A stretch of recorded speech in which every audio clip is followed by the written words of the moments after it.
حوائج حاجات اگر کوئی رکھتا ہے تو کہاں جائے حاجت پوری ہو؟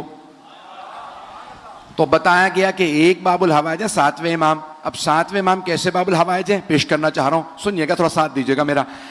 تو اب 7ویں امام سے متعلق ہے کہ آپ 14 برس کے تھے کہ چھٹے امام علیہ السلام نے تعارف کروایا یہ باب الحوائج ہے. بیٹوں میں سب سے چھوٹے تھے, توجہ میرے ساتھ رکھیے گا.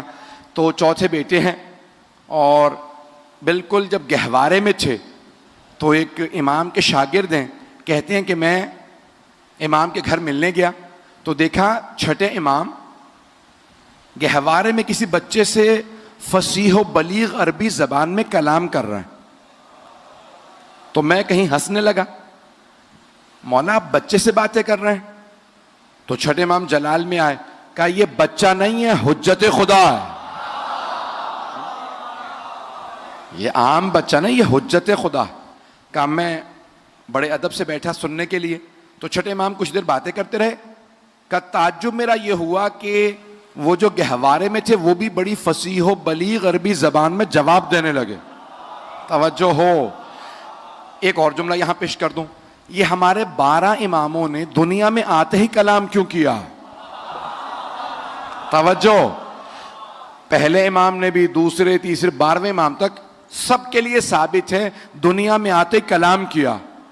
مولا امیر نے رسول خدا سے, امام حسن حسین نے مولا علی سے, امام سجاد نے مولا حسین سے, امام باقر نے چوتھے امام سے, ہر امام نے 12ویں امام نے 11ویں امام سے, تو ہر امام نے کلام کیا گہوارے میں. تو میں بہت سوچا کرتا تھا یہ کلام کیوں کیا, تو میری نگاہوں میں سورہ مریم آیا. وہاں جناب مریم کو جب اللہ نے کہا نا بچہ لے کے جائیے, تو کہا پروردگارا کیسے جواب دوں گی, بچہ کہاں سے آیا؟ کہا آپ خاموش رہیے گا, بچہ بولے گا. جو تو جناب مریم فاشارت الیہا, گہوارہ جب لے کے گئیں تو آپ نے اشارہ کیا بچے کی طرف. فقالوا کیف نکلم من کان فی المہد صبیا, جو ایک گہوارے میں نومولود بچہ ہے, ہم اس سے کیسے بات کریں؟ اب سب کے سب اعتراض کر رہے ہیں, یا اخت ہارون, اے ہارون کی بہن, آپ کے ماں باپ بڑے پاک دامن تھے, عمران بھی اچھے تھے, آپ کی والدہ الزبتھ بھی اچھی تھی, آپ بچہ کہاں سے لے آئیں؟ آپ نے اشارہ کیا, میں نہیں بول سکتی, آج بچہ بولے گا. توجہ, تو کئی مرتبہ معصوم بچے عصمت کے گواہ بنتے ہیں. ایک مرتبہ جناب عیسیٰ بولنے لگے. اب میں سوچا کرتا تھا کہ یہ 12 اماموں نے کیوں بولا. اب جب سمجھ میں آیا کہ جناب عیسیٰ نے جناب مریم کی گواہی دی, تو کوئی عیسائی یہ نہ کہہ دے کہ عیسیٰ محمد سے افضل ہیں. اللہ نے 12 سے بلوا کے دکھایا, ارے اس کے تو نائب بھی بولتے ہیں. ان کے 12 کے 12 نائب کے حوالے میں بول رہے ہیں. خزانے کے نامی باب الحوائج پیش کر رہا ہوں, اگر سننا چاہیں گے. یقین مانی بے انتہا نکاحت ہے, زور نہیں لگ رہا مجھ سے تو, لیکن آپ کی محبتوں کی نظر کر رہا ہوں. جہاں تک آپ سنیں گے وہاں تک پیش کروں گا.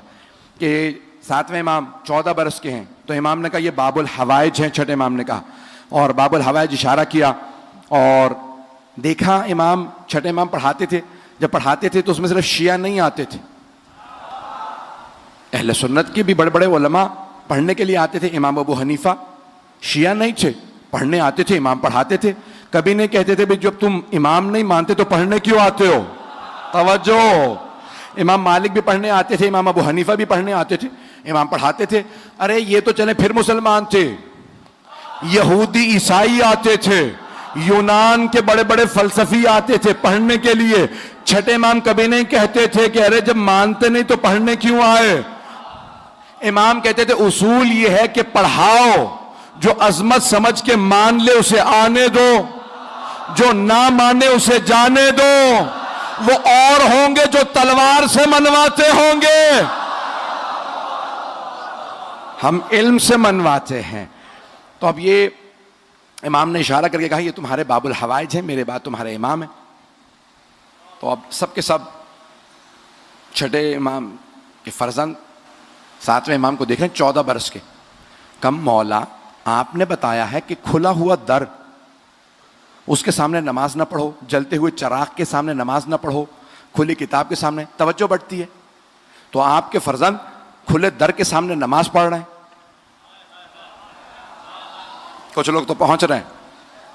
تو امام علیہ السلام نے فرمایا یہ عام بیٹا نہیں ہے. جب یہ نماز تمام کرے تو انہی سے سوال کرنا کہ کھلے دروازے کے سامنے کیوں نماز پڑھ رہے ہیں. اب جیسے ہی 7ویں امام نے نماز تمام کی, سارے کے سارے چھٹے امام کے شاگرد آئے. کہ فرزند رسول, آپ کے بابا نے کہا کھلے دروازے کے سامنے نماز پڑھنا مکروہ ہے. امام نے کہا ہاں. کہ پھر آپ نے نماز کیوں پڑھی؟ کہا جانتے ہو کیوں مکروہ ہے؟ کہا ہاں, توجہ بڑھ جاتی ہے, کوئی سامنے سے گزرے توجہ بڑھ جاتی ہے. امام نے کہا میرا خدا اس دروازے سے زیادہ مجھ سے قریب ہے. تمہارے احکام اور ہیں, ہمارے اور. دروازہ کھلا ہو تو تم دروازہ ہی دیکھتے ہو, نماز نہیں پڑھتے. ہماری ٹانگوں سے تیر بھی نکال لیے جا تو ہم نماز ہی میں ہوتے ہیں.